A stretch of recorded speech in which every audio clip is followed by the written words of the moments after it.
Hermanos, ha llegado el momento que vamos a escudriñar la palabra del Señor, pero antes de eso, hermanos, les quiero decir que la paz del Señor reine en cada uno de nosotros hoy en este día de Shalom. Shalom, hermanos. Shalom. Hermanos que nos ven por este medio también, que la paz reine en cada uno de ustedes y más en mis hermanos enfermos materialmente, que el Señor les mande su pronta recuperación, y a mi primo que también le pido a Dios que lo levante de ese lecho de dolor y que algún día, hermano, se acerque al Señor. Fíjense, hermanos, lo que pasa, que los que quieren venir, tristemente, no pueden. Y los que pueden venir, nomás no quieren, porque está lejos, porque vaya a llover, hace mucho calor, mucho frío, pero bueno, hermanos, ahí el Señor sabrá. Pero bueno, hermanos, ya que estamos aquí, nosotros vamos a aprovechar, hermanos, este momento para escudriñar la palabra del Señor. Amén, hermanos. Amén. Adelante, hermano ministro. Gracias, hermano Víctor, por su presentación. Amados hermanos, en la fe de nuestro Señor Jesucristo, Shalom. Shalom. Ocupen sus lugares, hermanos, gracias. Ocupen sus lugares, hermanos. Hoy vamos a tomar un tema también, pues, fuerte, pero con mucho amor, pero también, hermanos, con mucho cuidado. Es un tema fuerte, hermanos, pero tenemos que aprender del Evangelio de nuestro Dios. Tenemos que aprender, hermanos, todo lo que el Señor ha establecido en su palabra y conozcamos la historia tan grande que el pueblo de Dios ha pasado desde que ellos tuvieron la libertad allí en Egipto, cuando metamorfosis, ¿sí, hermanos? ¿Qué es una metamorfosis, hermanos? ¿Quién puede explicarlo? ¿Qué es una metamorfosis? Una transformación. Es una transformación. Recordemos, hermanos, el gusano de seda, hermanos, empieza a buscar un lugar donde puede hacer su capullo, ¿sí? Y de ese capullo, hermanos, se encapsula el gusano, hermanos, y hay una transformación dentro de ese capullo. Y de ese gusano que era, ¿qué es lo que sale después, hermanos? Una mariposa. Y esa es una metamorfosis. El pueblo de Israel, cuando sale de Egipto, hermanos, y entra al desierto, sufre una metamorfosis, un cambio tremendo, porque estaban acostumbrados a vivir en una situación precaria, en una situación, hermanos, totalmente pues de esclavitud, con azotes, con malpasadas, con una situación de desprecio tremenda. ¿Por qué? Porque el pueblo de Israel, hermanos, había crecido tanto que entonces el faraón los quiso someter en una esclavitud para que no se pudieran sublevar contra el mismo Egipto. Entonces sabemos toda la historia, hermanos, pero cuando quedan libres ellos, cuando ellos quedan libres, entonces, hermanos, hay una transformación en ellos que, hermanos, debemos de entender todos, que en el pueblo de Dios habemos de todo.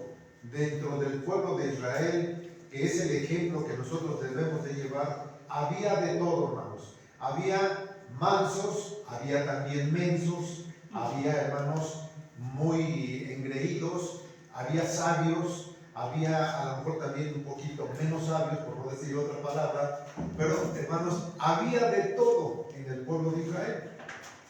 Cuando llega, pues precisamente llega Moisés y lo saca de ahí, el pueblo, toda la gente se dio cuenta que Moisés era el que llevaba la batuta, era el que llevaba, hermanos, todo el control. Pero ¿por quién lo llevaba?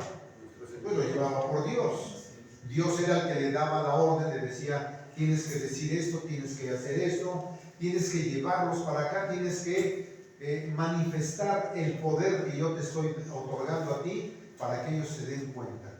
Dentro de los sabios de ese pueblo, hermanos, había gente que decía: bueno, ¿cómo es posible que Dios se pueda manifestar en Moisés únicamente? ¿Y por qué entre nosotros no? ¿Por qué nada más con Moisés?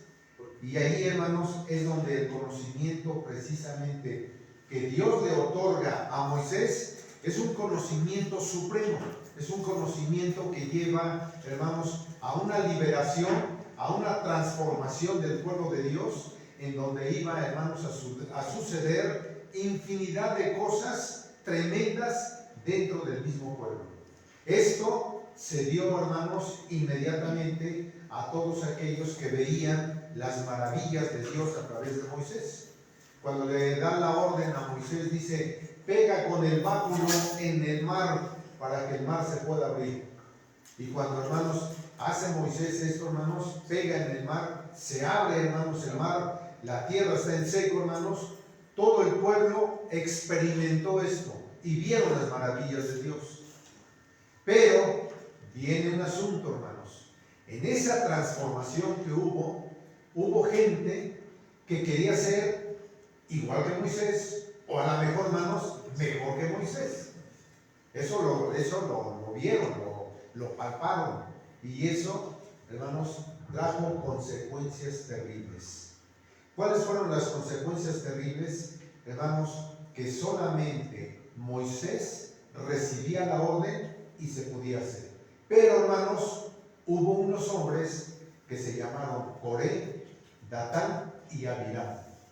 Ellos, hermanos, eran unos hombres idólatras. Porque dentro del pueblo, hermanos, a pesar de que eran sabios, a pesar de que eran, vamos a decir, eruditos, algunos de ellos, hermanos, habían caído en la idolatría. Y como habían caído en la idolatría, lógico era, hermanos, que también habían caído en una situación de pecado tremenda contra Dios. Y eso los llevó a un problema demasiado grande. ¿Cuál fue el problema demasiado grande? Que quisieron desplazar a Moisés. Lo quisieron hacer a un lado. Y decían: nada más contigo puede hablar Dios, también con nosotros Él puede hablar. Y querían, hermanos, tomar el puesto de Moisés. ¿Pero por qué? Porque había habido ese cambio, hermanos. Otras personas de ese tiempo, hermanos, yo me imagino, no les importaba. Ellos seguían adelante, seguían todas las instrucciones y todo, ¿no? Pero hubo gente, hermanos, que se rebelaron. Y esos fueron precisamente Coré, Datán y Abiram. Y entonces, hermanos, esos hombres se llevaron a muchos otros más. Así como sucedió con el diablo allá en el reino, hermanos, de Dios, así también, hermanos, se llevaron a muchos entre los pies. Los convencieron, dijeron: sí, yo como tú eres pariente mío directo, pues yo quiero que tú también seas un líder como Moisés. Y ellos, hermanos, quisieron hacer lo mismo y cayeron en pecado tremendamente. Hubo el tiempo, hermanos, en que entonces dice la palabra del Señor. Vamos a lo que dice, hermanos, dice Números.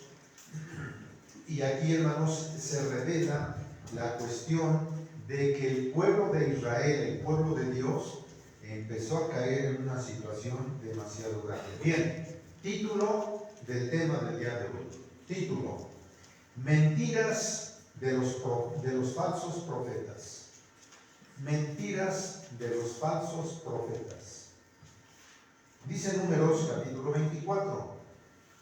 Y aquí, hermanos, Moisés hace una situación de reclamo a estos hombres. Capítulo número 24. Verso número 10 al verso 13. Perdón, primeramente es 16, capítulo 16. ¿Capítulo 16? Sí, capítulo 16, verso número 28. ¿Estamos en la cita? ¿Sí? Aunque espero todavía un poquito. Capítulo 16, verso número 28.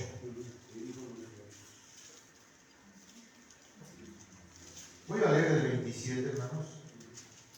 Dice así: el pueblo se apartó de donde estaban Coré, Datán y Abiram. Datán y Abiram estaban en la entrada de su tienda con sus mujeres y sus hijos. Y Moisés continuó: con esto les voy a probar que el Señor, quien me ha enviado a hacer todas estas cosas, y que no las hago por mi propia voluntad. Si estos hombres mueren de muerte natural como los demás hombres, es que el Señor no me ha enviado. Pero si el Señor hace algo extraordinario y la tierra se abre y se los traga a ellos con todos los que tienen y caen vivos al fondo de la tierra, entonces sabrán ustedes que son estos hombres los que han menospreciado al Señor. Dice aquí Moisés: yo hago las cosas porque no son de mi voluntad, son lo que el Señor me dijo que yo haga, que yo les diga. No es porque a mí se me viene a mi cabeza y les diga yo qué es lo que tiene que hacer el pueblo. No, es una orden de Dios que se tiene que hacer todo esto. ¿Qué pedía el Señor a Moisés? ¿Qué era lo que decía? Habla al pueblo de Israel y diles: van a cumplir con todas estas órdenes, van a cumplir con todos estos mandamientos. Vas a tener que decirle al pueblo cómo se debe de comportar, porque no eres tú el que está dando la orden, la estoy dando yo, para que el pueblo sepa cómo se tiene que educar, cómo tiene que hacer las cosas. No son situaciones mías, dice Moisés. Yo les hablo a ustedes porque el Señor me dice que el pueblo se debe de comportar de esta manera. Y el Señor, hermanos, ahí reclama precisamente al pueblo de Israel. Dice: pero todos estos pecadores, todos estos que están en contra mía, se los va a tragar la tierra. Dice, hermanos, 1 Corintios capítulo 10. Aquí el apóstol Pablo, hermanos, hace referencia de esa situación que vivió el pueblo. Y ahí, hermanos, es donde nosotros debemos de recapacitar cuánto debemos de tenerle temor al Señor, porque debemos de ser un pueblo sabio, un pueblo entendido, un pueblo temeroso de Dios, un pueblo que se debe de apegar a los mandatos que el Señor ha establecido. ¿Para qué? Para que seamos un pueblo diferente, un pueblo digno, llamado de su nombre. Porque esa es la manera de cómo podemos nosotros honrar a nuestro Dios. ¿Cómo lo podemos honrar? De la manera, hermanos, en que Dios quiere que hagamos las cosas dentro del pueblo, dentro de la iglesia, dentro, hermanos, de las congregaciones llamadas de su nombre. Sí, porque hay miles de congregaciones que se llaman como ellos quieren, hermanos. Pero en el pueblo de Israel existe, hermanos, un orden, unos estatutos, unos derechos, una constitución puesta por Dios. Y esa constitución, hermanos, es de la mejor manera que el Señor quiere que vivamos sus hijos. ¿Sí? Dice 1 Corintios capítulo 10, verso número 8. No nos entreguemos a prostitución como lo hicieron algunos de ellos. ¿De quién se está refiriendo? Al pueblo de Israel cuando salió de Egipto. Porque ahí, hermanos, es donde empezaron a tener muchos la idea de que la libertad la tomaron como libertinaje. ¿Sí? Dijeron ellos: estábamos esclavos, éramos sujetos a una bola de golpes, de menosprecio, de todo eso. Ahora estamos libres. Hermanos, hicieron un libertinaje. Y ese libertinaje el Señor se los cobró, y se los cobró con la vida. Dice así: no nos entreguemos a la prostitución como lo hicieron algunos de ellos, por lo que en un solo día murieron 23,000 cuando se los tragó la tierra. Tampoco pongamos a prueba a Cristo. Uy, hermanos, cuando se dice pongamos a prueba a Cristo, hermanos, ¿cuántos de nosotros no hemos puesto a prueba a Cristo? ¿Sí? Cuando mentimos, cuando robamos, cuando hacemos infinidad de cosas, estamos poniendo a Cristo, hermanos, en un predicamento, hermanos. Estamos poniendo a Jesucristo en una situación difícil. ¿Por qué? Porque decimos que somos hijos de Dios, y porque Cristo es nuestro abogado, y porque Cristo es el que murió por mí. Y entonces ahora pongo a prueba a Jesucristo, a ver si es cierto que yo estoy en esta situación. Por eso dice aquí: tampoco pongamos a prueba a Cristo, como algunos de ellos lo hicieron, por lo que murieron mordidos por las serpientes. Ni murmuremos contra Dios, como algunos de ellos murmuraron, por lo que el ángel de la muerte los mató. Todo esto les sucedió a nuestros antepasados como un ejemplo para nosotros, y fue puesto en las Escrituras como una advertencia, para que los que vivimos en estos tiempos últimos, así pues, el que cree estar firme, tenga cuidado de no caer. Hoy, hermanos, nosotros tenemos un gran privilegio de pertenecer a un pueblo único, a un pueblo, hermanos, que está regido por normas, estatutos, derechos, preceptos y mandamientos. Estamos regidos por eso. ¿Quién los puso? Los puso Dios. ¿Y qué es lo que quiere Dios de nosotros? Que seamos un pueblo sabio y entendido. Y por lo tanto el Señor dice: ustedes, como mi pueblo, les voy a poner reglas para que sepan cómo hablar, para que sepan cómo entender, para que sepan cómo vestirse, para que sepan cómo comer, para que sepan todas las reglas de cómo se tienen que santificar. Y esto, hermanos, es puesto por Dios. Pero además, cuando dice el Señor, para que sepan cómo hablar, hermanos, es porque debemos de ampliar la situación. Dice la misma ley: no te metas en chismes, no te metas en murmuraciones, no te metas en problemas. Te estoy dando los reglamentos para que tú sepas cómo tienes que conducirte dentro del pueblo. No son puestos por nosotros, hermanos, entendamos, no son puestos por nosotros, son puestos por Dios. ¿Cómo debemos de conducirnos en un pueblo? ¿Cómo debemos de hacer las cosas correctas delante de Dios? Y para esto nos pone reglas, estatutos, derechos. Y esto nos va a llevar, hermanos, a la vida eterna. Pero, ¿qué es lo que pasó con estos hombres que se opusieron? Se los tragó la tierra. Dice el verso número 11: todo esto sucedió a nuestros antepasados como un ejemplo para nosotros, y fue puesto en las Escrituras como una advertencia para los que vivimos en estos tiempos últimos. Así pues, el que cree estar firme, tenga cuidado de no caer. Ustedes no han pasado por ninguna prueba que no sea humanamente soportable, y puedan ustedes confiar en Dios, que no los dejará sufrir pruebas más duras de las que pueden soportar. Por el contrario, cuando llegue la prueba, Dios les dará también la manera de salir de ella para que puedan soportarla. Amén. Así que, hermanos, el Señor no nos deja solos. Cuando yo caigo en una falta delante de Dios, dice: ¿sabes qué? Ahora te voy a poner a prueba, a ver si es cierto que tú quieres obedecer mis mandamientos. Te voy a poner a prueba. ¿Cuál es la prueba que el Señor nos pone, hermanos? Delante de, pues, hermano, a mi hermano Rodolfo llega conmigo y me dice: ¿sabe qué, hermano? Es usted un mentiroso, es usted esto, es usted aquello. Y no me gusta la manera de vestir de usted, no me gusta la manera de comer de usted, no me gusta. Y me empieza a decir, hermanos, y yo me siento ofendido. Y entonces le echo la culpa no al hermano, le echo la culpa a Dios. ¿Por qué le echo la culpa a Dios? Por eso dice aquí: no tentemos a Dios como muchos lo tentaron. ¿Sí? No tentemos a Dios. Porque cuando yo le digo: por causa de mi hermano, ya no vengo. Por causa de mi hermano, ya no trabajo. Por causa de mi hermano, ya no lavo mi plato. Por causa de mi hermano, ya no hago de comer. Por causa de mi hermano, ya no esto. Estoy tentando a Dios, hermanos. Él es el instrumento para que yo sea probado. Él es el instrumento para que yo sepa que debo de soportar todas las cosas que vengan dentro de la carrera espiritual que todos nosotros tenemos. Pero cuando yo entiendo todo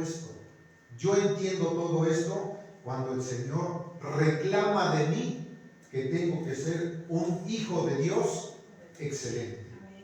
Por eso dice el Señor: sean perfectos como yo soy perfecto. Sean santos como yo soy santo. Así que, hermanos, las reglas no las pusimos nosotros. Las reglas están aquí. Nada más es cosa de que yo entienda lo que está escrito para que yo pueda soportar toda la situación que vivimos dentro de la iglesia. Esas son las reglas. Y no las pusimos nosotros, las puso el Señor. Por eso dice aquí: tengan cuidado. El que esté y crea que está firme, póngase firme, no se vaya a tropezar. Y por una situación tan insignificante que ni tiene sentido, dejo a Dios. Ahí lo estoy tentando. Por eso dice aquí, no te preocupes, cualquier cosa que tú vivas, el Señor sabe hasta dónde puedes aguantar. Y cuando sepa el Señor que no la aguantas, te va a dar la salida. No te preocupes, el Señor te va a dar la salida. Eso es lo que vivió el pueblo de Israel cuando salió de Egipto. Llegan aquí, hermanos, al desierto. Muchos toman la cuestión en libertinaje y, hermanos, empiezan a tener problemas tremendos. ¿Sí? Se prostituyeron, hicieron idolatría, hermanos, hacían lo que querían. Por eso dice por ahí el texto, dice, y el pueblo de Israel se sentó a comer y a beber y a bailar, ¿sí? Y se hicieron un becerro de oro porque era su Dios. Ahí tentaron a Dios. Ahí, hermanos, es lo que nosotros hacemos. Me importa más ir a la fiesta que ir a la iglesia. Hace un momento estábamos platicando, mi hermana Irene y yo, y decía, es que, hermano, es que ya les hablé del Evangelio, pero están como que tentados a escuchar, pero les importa más cuando estamos platicando, ay, que ya me dolió acá, ay, que ya sonó el teléfono, ay, ¿sabes qué? Tu plática me aburre, mejor me voy. ¿Quién es el que está interviniendo ahí? El cochino diablo. Pero si estuviéramos reunidos y estuviéramos programando la fiesta del pueblo, ¿y tú qué vas a hacer? No, pues yo voy a hacer esto. No, ¿y tú qué? Suena el teléfono, lo apagan. No me molestes porque estamos hablando de algo importante. Pero cuando se habla de Dios, les da sueño, se aburren. ¿Sabes qué? No me interesa, mejor me voy. Ya me duele aquí, ya me duele mi cabeza, ya en el otro, ya aquello, y mejor hay que quede. ¿Por qué? Porque no les interesa saber de Dios. No quieren conocer a Dios. No les importa, hermanos, más que solamente el chisme. Es decir, hermanos, le sacan provecho hasta donde más es posible. Por eso el Señor, hermanos, dentro de la iglesia ha puesto normas, ha puesto estatutos, leyes. ¿Para qué? Para que aquí, dentro de la iglesia, haya, hermanos, un orden. Haya, hermanos, pero nosotros, hermanos, hablamos, damos el mensaje. ¿A quién le corresponde, hermanos? ¿A quién le corresponde, después de dar el mensaje, ponerlo por práctica? Pues a cada uno de nosotros, hermanos. O sea, nosotros no nos detenemos de hablar, pero en casa, hermanos, allí con los hijos, ahí debemos de hablar con ellos. Mira, papacito, ir a la iglesia es estar calladitos, atentos, cantándole a Dios. A eso vamos a la iglesia. No vamos a chismear, no vamos a ver quién se viste mal, quién se viste menos, quién se viste esto. No vamos a eso. Deja. Las cosas solitas vienen de arriba. Solitas. ¿En qué tiempo? No lo sabemos. El Señor tocará el corazón a cada uno de nosotros para que entre yo en cordura y pueda yo entrar en un razonamiento que el Señor pida que yo deba de comportarme dentro de la iglesia en la mejor manera. Que el hermano está comiendo chueco y que está, no me importa. Yo vengo no a criticar, yo no vengo a eso. Yo vengo a conocer de Dios, vengo a alabar a Dios, a eso venimos. No venimos a chismear, no venimos a otra cosa, venimos a conocer a Dios. ¿Por qué? Porque quiero mi salvación, quiero amar a Dios. Él me dio la vida, Él me dio todo, pues lo único que yo puedo hacer es obedecer. ¿Para qué? Para que obediente al Señor pueda yo tener la vida eterna. ¿Sí? Eso es lo que yo quiero. El Señor ya puso las condiciones, pero el Señor, hermanos, sabe el corazón de cada uno de nosotros. Así es que Moisés les dijo al pueblo, yo les digo lo que tenga yo que decir, que es lo que me dijo el Padre, nada más. Hubo, hermanos, un profeta dentro del pueblo de Israel que se llamó Balaam. Ese profeta, hermanos, fue tentado por un rey, hermanos, que se llamó Barac. Y Barac, como, hermanos, tenía envidia del pueblo de Israel, fue y le dijo: oye, Balaam, tú eres profeta de Dios, quiero que tú maldigas al pueblo, porque a ese pueblo me cae gordo, lo quiero ver despedazado. Y, hermanos, y le dijo Barac a Balaam: maldícelo, te voy a dar una buena lana. Y Balaam dijo: lo que yo tenga que hablar, lo voy a decir, pero no por mí, lo que Dios diga. Y en lugar de maldecir al pueblo, lo bendijo. 3 veces sucedió lo mismo. Y dice Barac: ay, contigo, ¿sabes qué? Ahora sí me voy a desquitar. Ahora sí te voy a dar chicharrón. ¿Sí? Y entonces, hermanos, dice aquí Números capítulo 24, ahora sí. Y este rey, hermanos, algo tremendo, cuando vio que el pueblo de Israel era un pueblo único, un pueblo excelente, un pueblo, hermanos, llevado por el poder de Dios, dijo este rey: yo quiero maldecir a ese pueblo, pero tiene que ser alguien que tenga poder, alguien que tenga conocimiento. Y se apoyó, hermanos, de Balaam.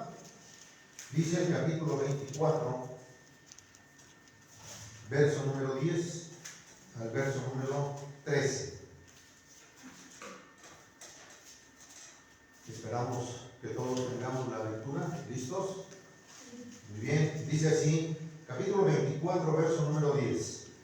Al oír esto, Balac se enojó mucho con Balaam y, golpeando las manos, le dijo: yo te llamé para que maldijeras a mis enemigos, y resulta que ya van 3 veces que los bendices. Más te vale volver a tu casa.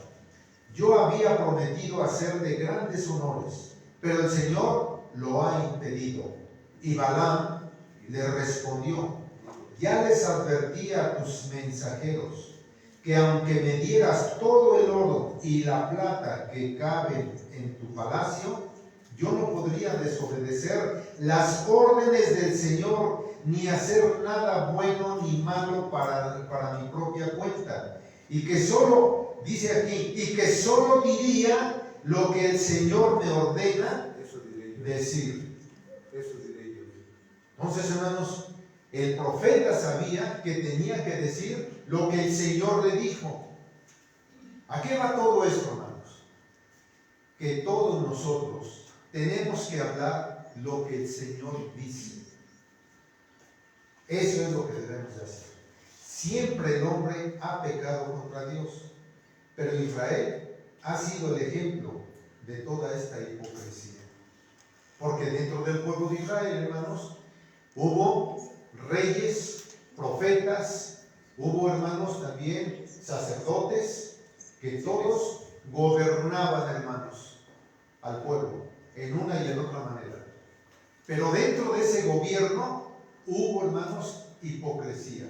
Hubo una situación, hermanos, tremenda entre todos ellos. Vamos a ver, hermanos, rápidamente el libro de Jeremías, capítulo 23. Y vamos a ver, hermanos, cómo el Señor, a través precisamente de este profeta y de todo lo que vivió este profeta Jeremías en el pueblo de Israel, una cosa, hermanos, tremendamente grande. Capítulo 23 va a ser del verso número 9 hasta el verso número 40, hermanos. Pero ahí, hermanos, hace una lista, el profeta Jeremías hace una lista de todas las cosas que sucedían, hermanos, en el pueblo de Israel.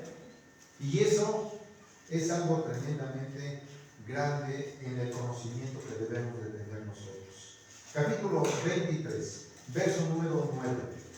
Dice Jeremías: mensaje acerca de los profetas. Estoy profundamente perturbado, todo el cuerpo me tiembla. Parezco un borracho, un hombre dominado por el vino, por causa del Señor, ¿sí? Y de sus palabras santas. O sea, así se sentía Jeremías. de todo lo que el Señor le estaba advirtiendo.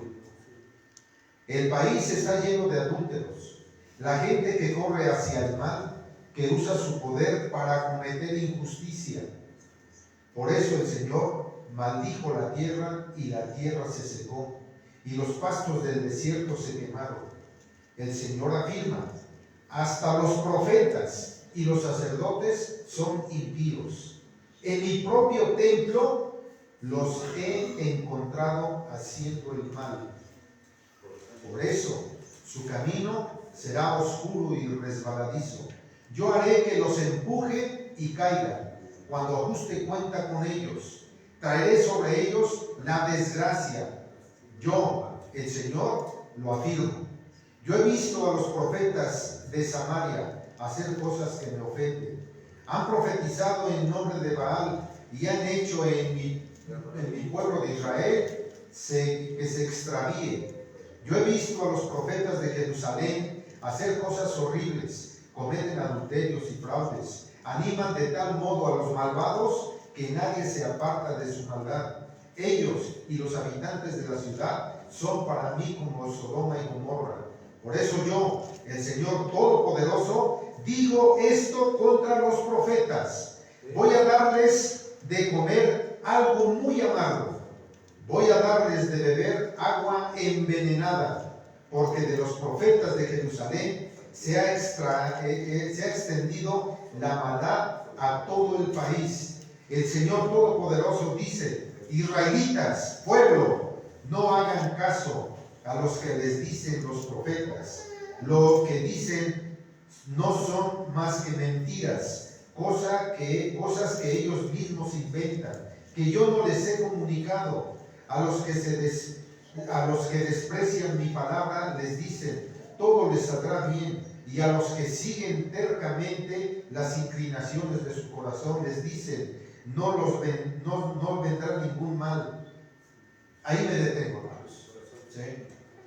Hermanos, aquí el Señor le dice al profeta: diles todas estas cosas. ¿Por qué? Porque a mi pueblo lo están extraviando. Y el pueblo dicen ellos, los profetas: Dios está con nosotros, no va a venir ningún daño, no va a venir nada en contra de nosotros, porque Dios está con nosotros. Y dice el Señor: ¿y yo cuándo les dije eso? Yo cuando les dije que ustedes comunicaran lo que de su propio corazón están diciendo? Yo nunca les hablé a ellos. Había, hermanos, así como en el tiempo de Moisés, había hombres llenos de corrupción. Hombres, hermanos, que tenían solamente en su mente hacer mal al mismo pueblo. Y eso, hermanos, les trajo consecuencias. Dice el verso número 28. Si un profeta tiene sueño, que diga que es un sueño. Pero si recibe mi palabra, que la anuncie fielmente. No se puede comparar la paja con el trigo. Mi palabra es como el fuego, como un martillo que hace pedazos la roca. Yo, el Señor, lo afirmo. Cuando dice esto, hermanos, que la palabra es como martillo, ¿a quién quebranta, hermanos? ¿Al bueno o al malo? Al malo. ¿Por qué? Porque la palabra de Dios, precisamente, hermanos, es como un martillo. Que a los malos les duele. A los malos, hermanos, les incomoda. Por eso, hermanos, cuando decía mi hermana Aide, que estaba platicando con sus familiares y estaban hablando de la palabra de Dios, empezó a decir uno de ellos: ay, me duele por acá, ay, me duele por acá, ay, me duele la cabeza. Mejor, ¿sabes qué? Nos vemos otro día. Y se va. Porque la palabra de Dios es como martillo, hermanos, que les da duro al corazón y les incomoda.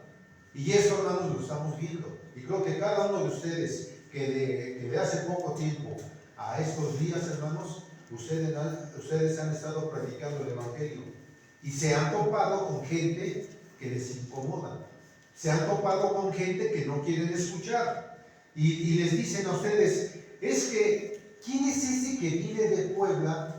O esos que vienen de Puebla que les trae a ustedes mensajes, pero ¿qué les enseñan? ¿Qué les dicen? Que ahora están en contra de nosotros.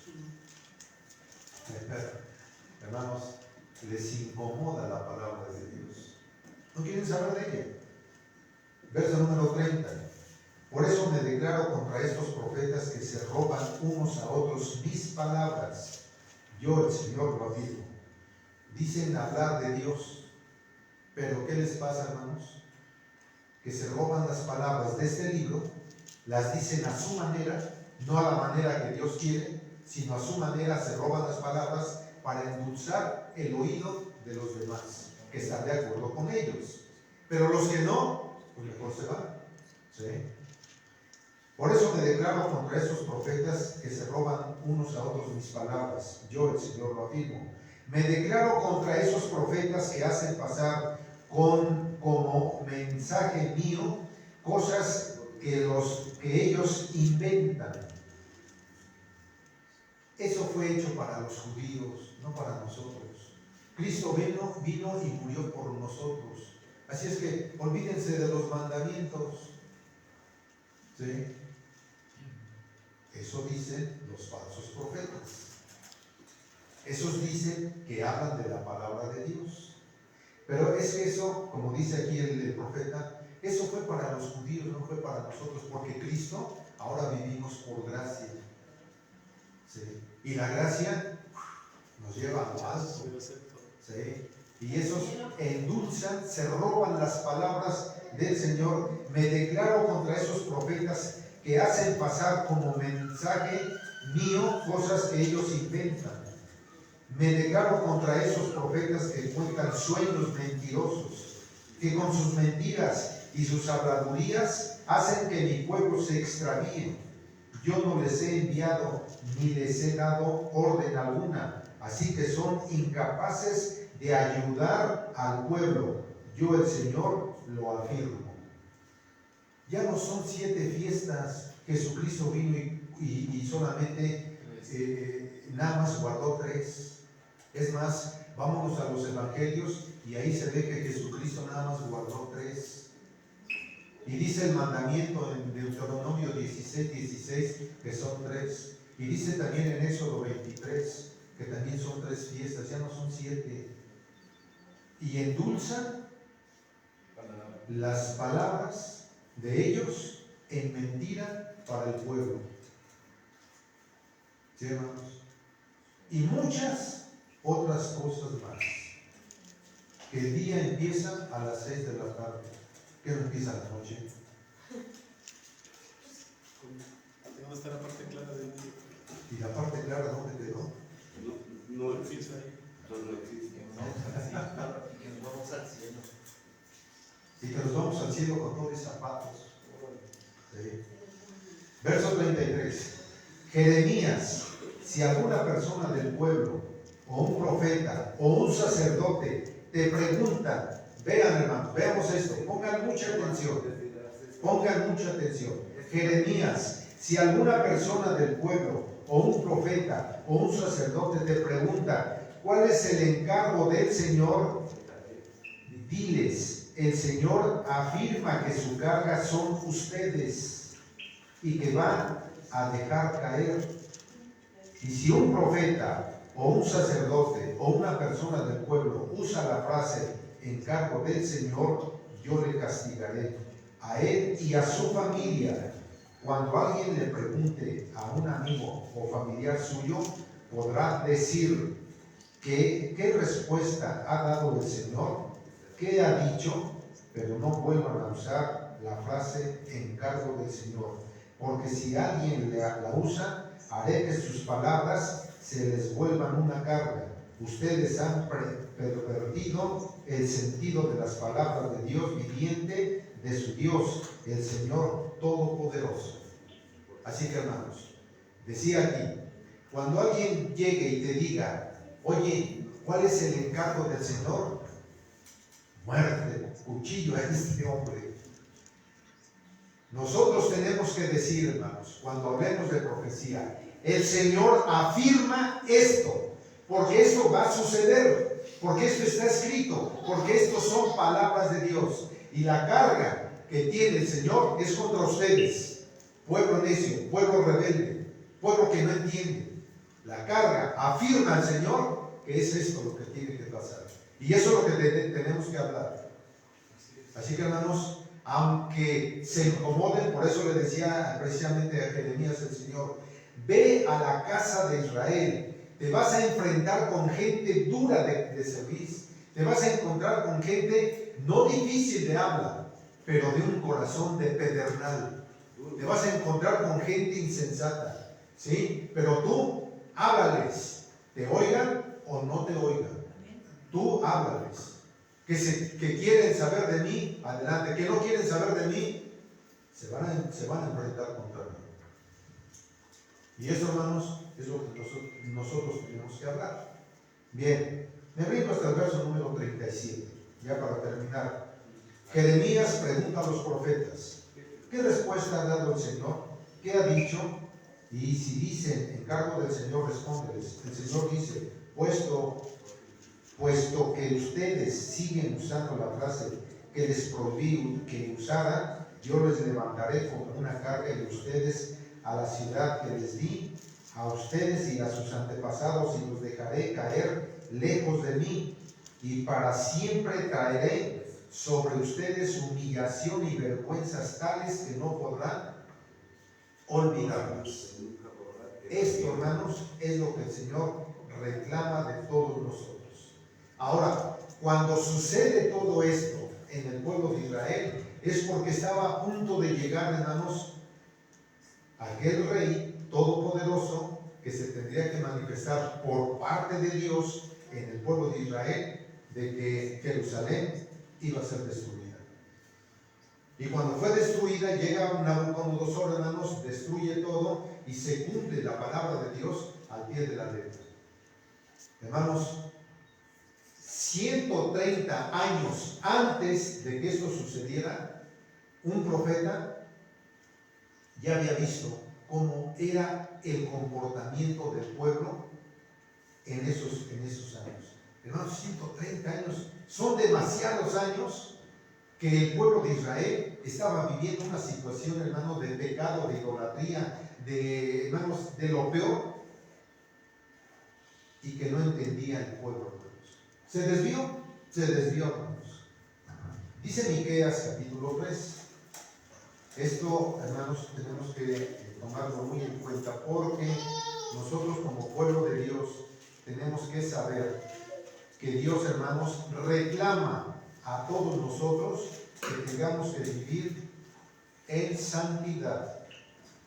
Dice así, hermanos, Miqueas capítulo 3. Este profeta sí es difícil de encontrarlo. ¿Pero por qué es difícil de encontrarlo? Porque dice el proverbio, búscalo como a tesoro. Y el tesoro, hermanos, no es fácil de encontrar. Así es que Miqueas no es fácil de encontrar, hermanos. Este es un tesoro que está aquí. ¿Sí? Miqueas capítulo 3. Verso número 9.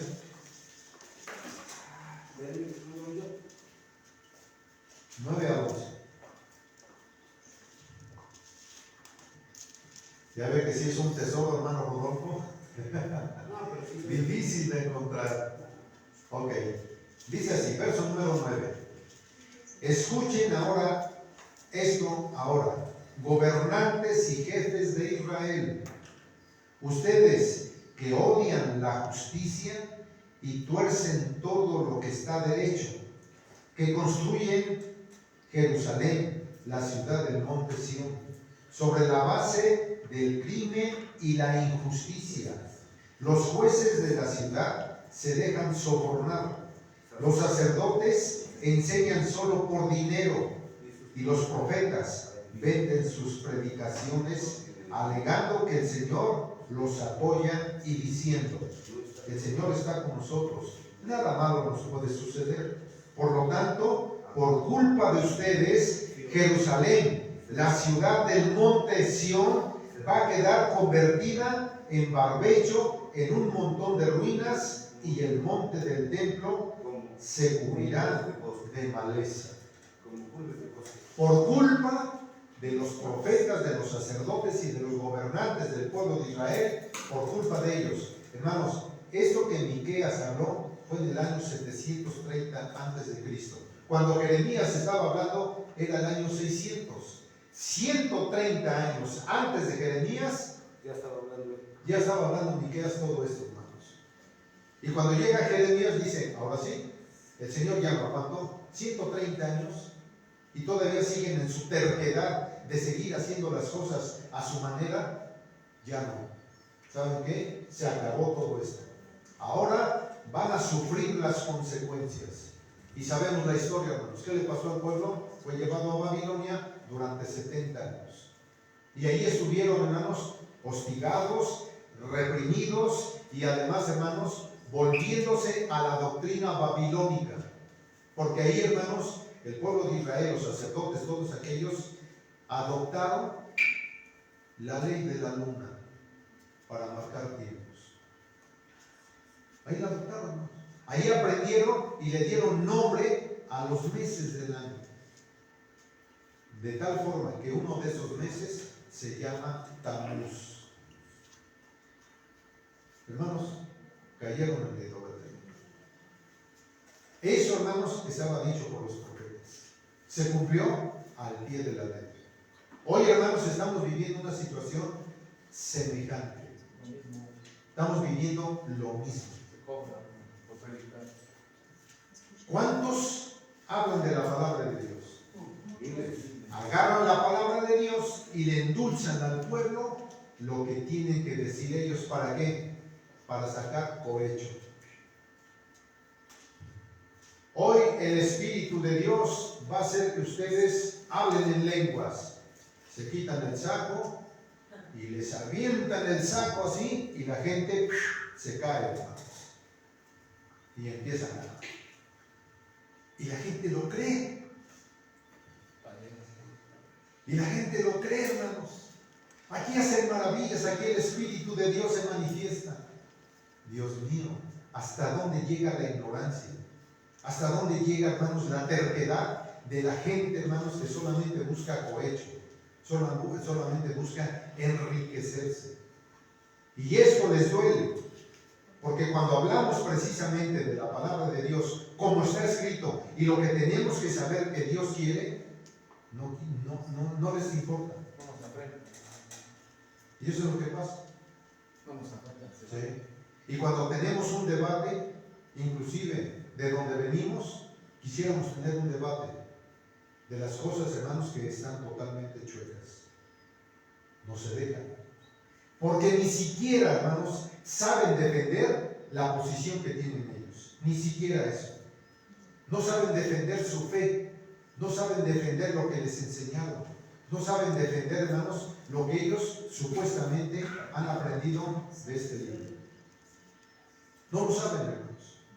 Y eso, hermanos, es lo que a nosotros nos trae el que cuando nosotros leemos la palabra de Dios, el Espíritu de Dios nos lleva a toda verdad. El Espíritu de Dios hace que yo comprenda, entienda lo que el Señor quiere que tenga que predicar. Y eso que tenga yo que predicar es porque está escrito, no porque yo lo hice, ni porque yo lo escribí, sino porque el Espíritu de Dios puso estas palabras en los hombres que fueron escogidos por Dios. Y eso, hermanos, precisamente habla todo esto. Tengamos cuidado de todo esto, porque no nos suceda lo mismo que le sucedió al pueblo de Israel. Ahí está el ejemplo. Pues tengamos cuidado ahora. ¿Sí, hermanos? ¿Por qué? Porque esto nos puede suceder. Aunque siempre va a haber, hermanos, gente, obreros, supuestamente, entre comillas, ¿sí?, de Dios, ¿sí?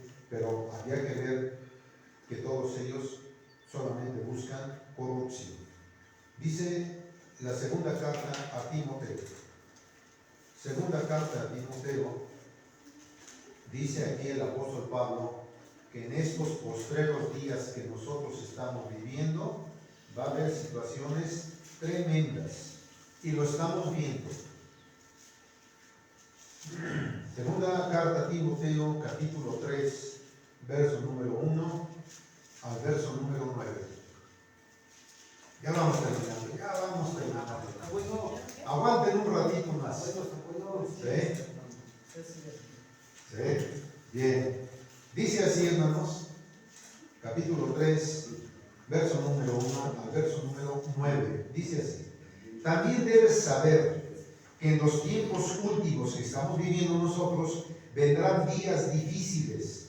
Los hombres serán egoístas, amantes del dinero, orgullosos, vanidosos, hablarán en contra de Dios, desobedecerán a sus padres, serán ingratos y no respetarán la religión, ¿sí? O sea, la creencia, la fe. No tendrán cariño ni compasión, serán chismosos, no podrán dominar sus pasiones, serán crueles y enemigos de todo lo bueno, serán traidores y atrevidos, estarán llenos de vanidad y buscarán sus propios placeres en vez de buscar a Dios.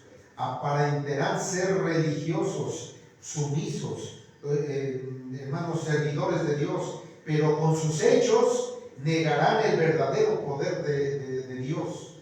No tengas nada que ver con esa clase de gente, porque a ellos pertenecen esos que se meten en las casas y engañan a las mujeres débiles, cargadas de pecado, que arrastradas por toda clase de deseos, están siempre aprendiendo, pero jamás llegan a comprender la verdad. Y así como Janes y Jambres se opusieron a Moisés, también esa gente se opone a la verdad. Son hombres de mente pervertida, fracasados en la fe, pero no avanzarán mucho, porque todo el mundo se dará cuenta de que son unos tontos, igual que les pasó a aquellos dos que se opusieron a Moisés. Así, hermanos, va a ser todo lo que está sucediendo hoy, hermanos. Decía mi hermano Víctor, hoy, como decía aquel expresidente, hermanos, hoy estamos viviendo eso. Nosotros, hermanos, estamos viviendo todo esto. Gente insensata que ocupan la palabra de Dios solamente para entorpecer a la congregación. Nada más para eso. Como dice el Corán, dice, mas no irán más adelante. No irán ni comprender, porque no van a llegar a la cuestión de la verdad, hermanos. ¿Por qué? Porque están desviados de la verdad. ¿Sí? ¿Pero por qué? Porque solamente andan, y dice, hermanos, aquí que aquellas mujeres que andan llenas de pecados, hermanos, las toman para sí, para seguir todavía haciendo sus fechorías. Así que, hermanos, tengamos mucho cuidado nosotros de saber hacer diferencia de todas las cosas, hermanos, que en aquellos años pasados sucedieron y que hoy, hermanos, siguen sucediendo. Bien, algo, hermanos, poquito más, vamos a decir, que ocupa la gente, ¿para qué? Para seguir haciendo toda esa corrupción dentro de las congregaciones, hermanos. Dentro de las congregaciones siguen ocupando, hermanos, las mentiras, que ni son profetas, que ni son siervos de Dios, son siervos de Satanás, son siervos, hermanos, que llevan mentira. Por eso, hermanos, Dios aborrece la mentira. Y esto, hermanos, que sucede dentro de las congregaciones, hay una carta, hermanos, de Pedro, que dice así en su segunda carta de Pedro, que hace mención de todas estas cosas. ¿Para qué? Para que la iglesia sepa cómo conducirse delante de Dios, para que la iglesia sea educada, sea, hermanos, llevada por el buen camino de cómo tiene que ser todo este conocimiento en la iglesia. Primera carta, perdón, hermanos, primera carta. Bueno, si no es primera, es segunda. Dicen, si no es Chan, es Juan. Lo dice así, hermanos. Primera carta de Pedro, capítulo 3. Dice, hermanos, como encabezado, dice, deberes de los esposos. Fíjense bien, hermanos. Deberes de los esposos. No dice de las esposas, pero vean que tanto se inclina a la cuestión de las mujeres. ¿De acuerdo? Así también ustedes, las esposas, sométanse a sus esposos, para que si alguno de ellos no creen en el mensaje, puedan ser convencidos sin necesidad de palabras por el comportamiento de ustedes. Quiero decirles, hermanos, en donde yo vivía, sabían quién era el señor Benjamín. ¿Sí? Parrandero, jugador, mujeriego, irresponsable, mentiroso, chismoso. Pero cuando cambio, conozco el Evangelio, hay una conversión. Y cuando hay esa conversión, empiezan a decir, ¿qué le pasó al señor Benjamín? Ya no es como era, ya no dice picardías, ahora ya es hermanito. ¿Qué le pasó? Hubo una metamorfosis. Y esa metamorfosis es precisamente el haber conocido a Dios, el haber conocido sus mandamientos. Ahora el señor Benjamín es un ángel. Lo único que le falta son las alas. Y que vuele. ¿Sí, ¿verdad? Pero hubo ese cambio, ¿sí? Por eso dice así, hermanos. Para que si alguno de ellos no creen en el mensaje, puedan ser convencidos sin necesidad de palabras. No hace falta hablar. Simplemente por el comportamiento que tenemos y con la forma de hablar, hermanos, lo aclaran. Entonces van a decir, oye, ¿a dónde fuiste que cambiaste? Invítame. Amén. Como el dicho que dice, ¿no? Hagan más los hechos que mil palabras. Así es. Y algunos dicen de otra manera. Dice, tus hechos hablan más que tus gritos, no los oís. Y eso, hermanos, es lo que debemos de hacer. Por eso dice el texto. Verso número 2. Al ver ellos su conducta pura y reverente para con Dios, que el adorno de ustedes no consista en cosas externas, como peinados exagerados, joyas de oro o vestidos lujosos, sino en lo íntimo del corazón, en la belleza incorruptible de un espíritu suave y tranquilo. Esta belleza vale mucho delante de Dios, pues este era también en tiempos antiguos el adorno de las mujeres santas. Ellas confiaban en Dios y se sometían a sus esposos. Así fue Sara, que obedeció a Abraham y lo llamó mi Señor. Y ustedes son hijas de ella, de Sara, si hacen el bien y no tienen miedo de nada. En cuanto a ustedes, los esposos, sean comprensivos con sus esposas, denles el honor que les corresponde, teniendo en cuenta que ellas son más delicadas y están llamadas a compartir con ustedes la vida que Dios les dará como herencia. Háganlo así para no poner estorbo a sus propias oraciones. Así que, hermanos, de esta manera, en el comportamiento tanto de la esposa como del esposo, las oraciones no van a tener ningún impedimento que lleguen al trono de Dios. Amén. Hermanos, todo este mensaje es para que la iglesia de este lugar y los que nos oyen tengamos conciencia, hermanos, de que no son nuestras palabras. Son palabras que Dios ha emanado a través de sus siervos para que nosotros seamos un pueblo diferente, seamos un pueblo único, seamos un pueblo lleno de conocimiento de Dios para la honra y la gloria de Él, hermanos. y para que este pueblo nos sepamos conducir en todo lo que tengamos que vivir dentro de la iglesia. ¿Sí? Así que, hermanos, si hay alguna pregunta, si hay alguna duda, por favor, ahorita, díganlo ahorita. ¿Qué duda tiene, hermana Aide? Duda, pregunta, no se detenga. No después vaya usted por allá. Es que yo no entendí esto, es que yo quería yo preguntar, pero no me atreví porque me iba yo a ver mal. No viene, hermano. Gracias. Por eso ese es el tiempo, hermanos. Aquí hay libertad. Estamos libres, en un país libre, en un país, hermanos, donde es soberano y todos tenemos derecho a hablar. Pregunta. Yo le pregunto.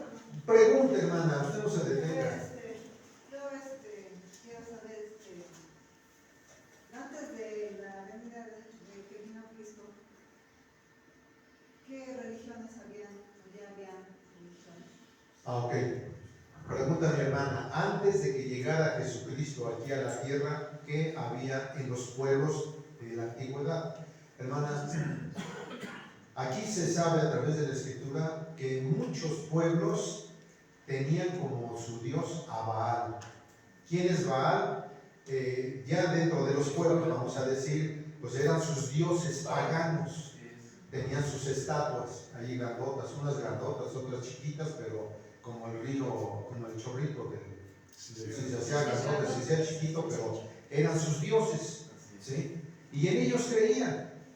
Es más, había niños que sacrificaban a sus dioses, allá en aquellos años.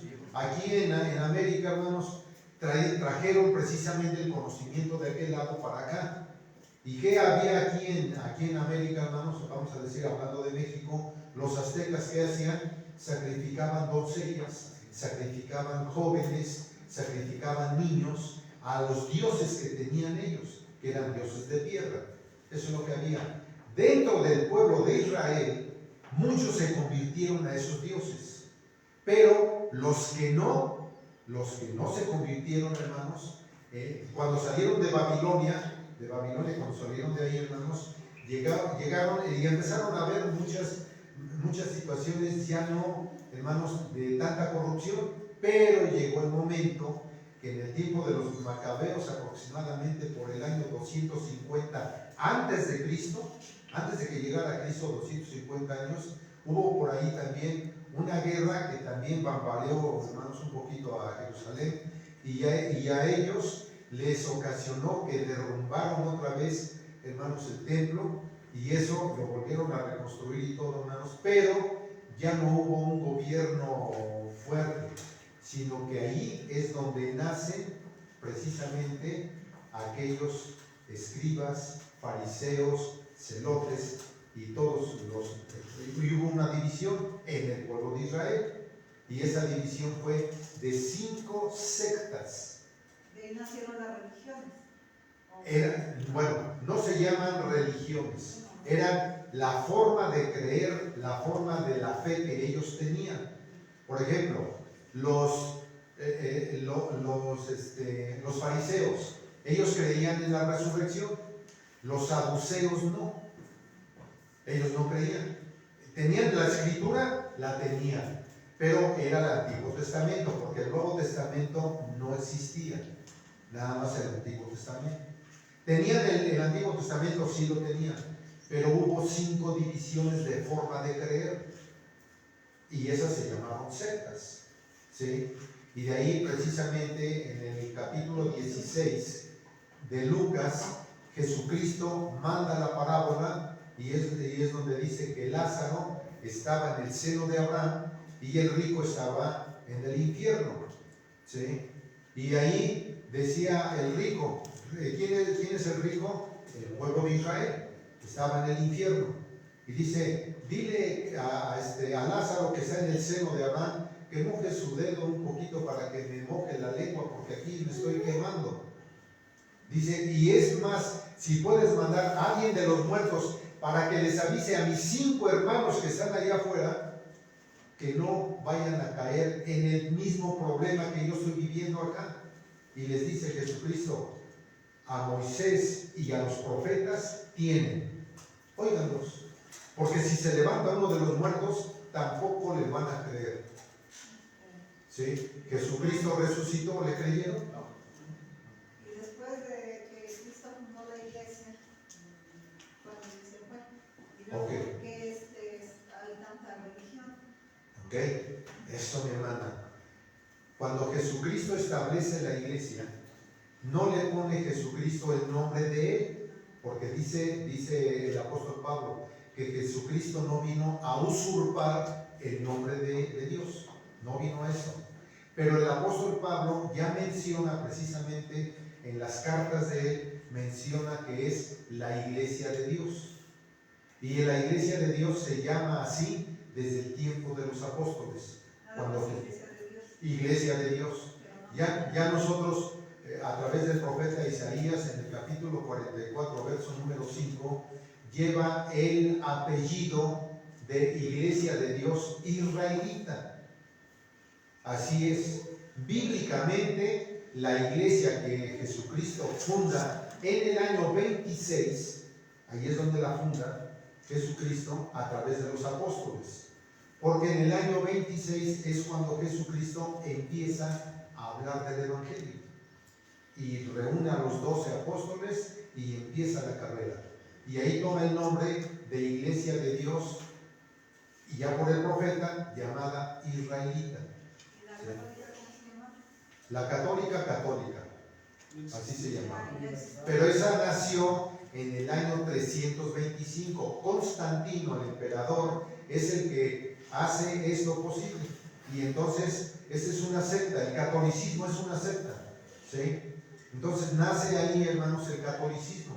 En el año 325, en el concilio de Nicea, ahí es donde Constantino da el nombre, da a conocer el nombre, y es donde se cumple la palabra de Daniel, el profeta, que tendrían ese poder, tendrían que cambiar el tiempo y la ley. Y entonces ahí dijeron, ya no se va a guardar el sábado, ahora se va a guardar el domingo, y el que se oponga, mátenlo.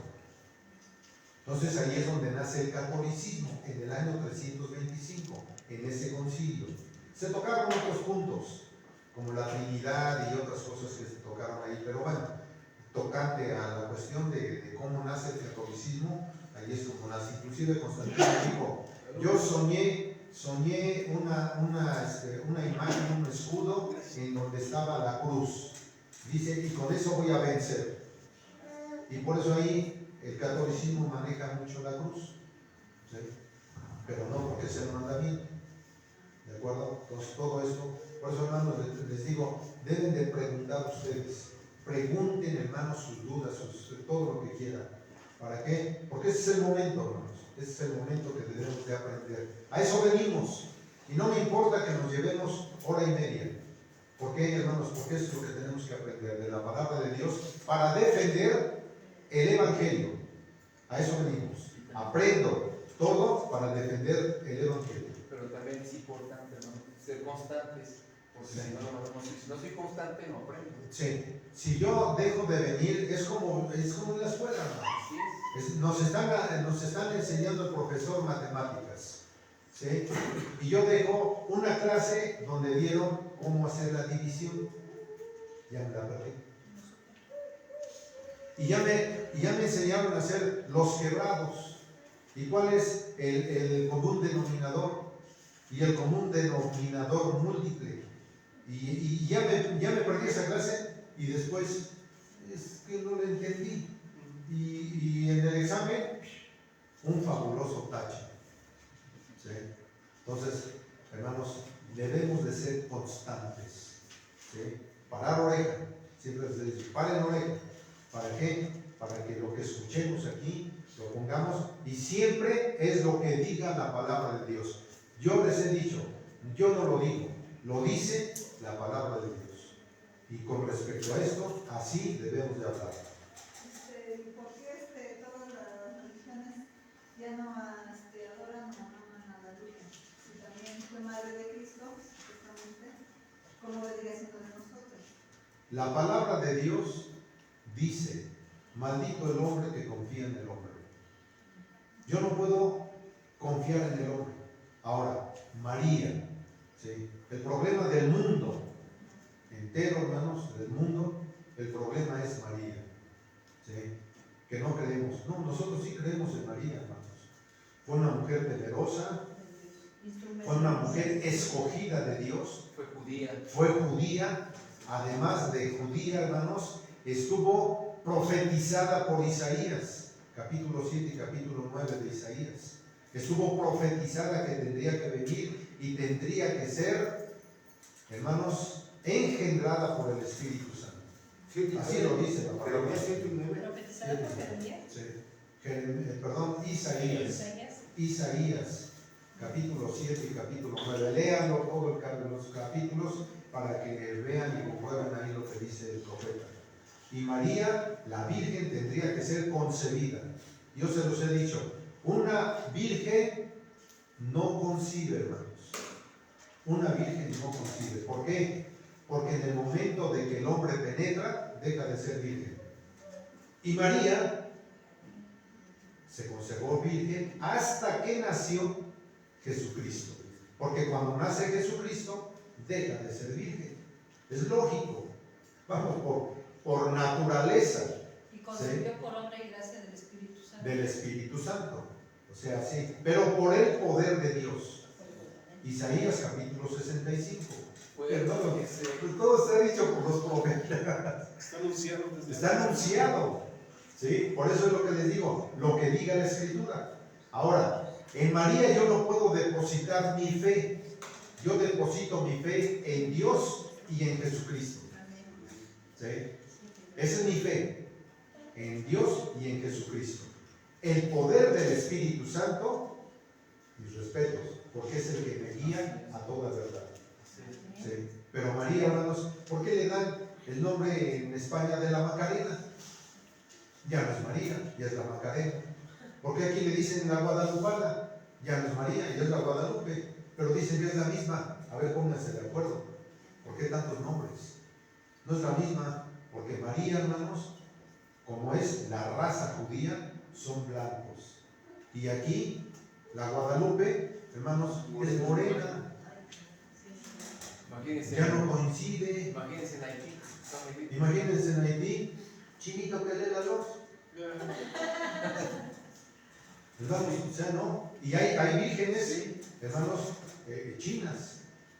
¿Sí? Inclusive de allí, del Vaticano, hermanos, de las catacumbas del Vaticano, ahí se fabrican vírgenes para todo el mundo, santos para todo el mundo. Es un dineral, hermanos, tremendo. Oro, plata, bronce, piedras preciosas, de todo, hermanos, de ahí sale. Hermanos, hay mucho que platicarles. Así es que la Virgen, inclusive vean el texto que dice así, cuando le dicen a Jesucristo, una mujer le dice: Hijo de Dios, bienaventurado eres porque te amamantaron los pechos de María. Y fíjense la respuesta de Jesucristo: Bienaventurados. más bienaventurados son los que guardan los mandamientos de Dios.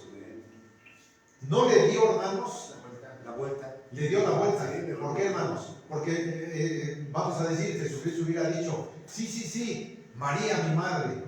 No, dicen: más bienaventurados son los que guardan los mandamientos de Dios. Entonces, hermanos, ahí se le da a Dios toda la honra y la gloria. Y Jesucristo, hermanos, caray, nuestro abogado. Que el Señor los bendiga. Amén. Que el Señor los bendiga.